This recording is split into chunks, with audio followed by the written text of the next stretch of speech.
Big boss season 8లోకి మరో 2 వారాల్లో 12 మంది వైల్డ్ కార్డ్ కంటెస్టెంట్స్ని ఎంటర్ ఇవ్వబోతున్నారు. ఇది నేను చెప్పింది కాదు, డైరెక్ట్గా బిగ్ బాస్ చెప్పడం జరిగింది. ఆల్రెడీ హౌస్లో ఉన్న కంటెస్టెంట్స్కి టాస్క్లు కూడా ఉంటాయి. వాళ్ళు ఎన్నైతే టాస్క్లు గెలిచేస్తారో అంతమంది వైల్డ్ కార్డ్ కంటెస్టెంట్స్లు క్యాన్సిల్ అవుతారని కూడా బిగ్ బాస్ చెప్పారు. మరి ఆ వైల్డ్ కార్డ్స్ ఎవరు, నిజంగా 12 మంది కంటెస్టెంట్స్ ఎంటర్ ఇవ్వబోతున్నారా లేదా అన్నది ఈ వీడియోలో తెలుసుకుందాం. అయితే ఒకటి మాత్రం నిజం, ఇప్పటి వరకు అయితే ఈ సీజన్ 8 అంతగా ఇంట్రెస్ట్గా లేదని చెప్పుకోవచ్చు. అలాగే ఈ సీజన్లో తీసుకొచ్చిన చీప్ క్లాన్ అనే కాన్సెప్ట్ కూడా అంతగా ఇంట్రెస్ట్గా లేదు. కాకపోతే వైల్డ్ కార్డ్ ఎంటర్ ఇచ్చాక మాత్రం ఈ సీజన్ 95% బాగుంటుందని చెప్పుకోవచ్చు.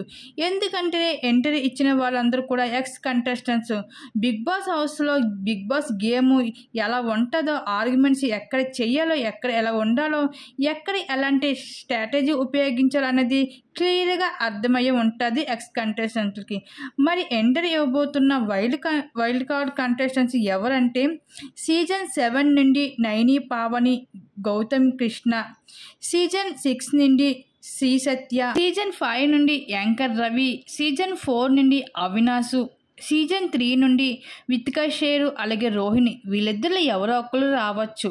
అలాగే సీజన్ 2 నుండి దీప్తి సునైనా, సీజన్ 1 నుండి హరితేజ, అలాగే నాన్ స్టాప్ సీజన్ నుండి వెంకట్ శివ కూడా వైల్డ్ కార్డ్ ఎంట్రీగా బిగ్ బాస్ హౌస్లోకి ఎంటర్ అవ్వబోతున్నారు. మరి వీళ్ళందరూ వైల్డ్ కార్డ్ ఎంట్రీ ఇచ్చాక ఆట ఎలా ఉండబోతుందో చూడాల్సిందే. దీని మీద మీరేమనుకుంటున్నారు? మీ అభిప్రాయాన్ని తప్పకుండా కామెంట్ చేసి షేర్ చేసుకోండి.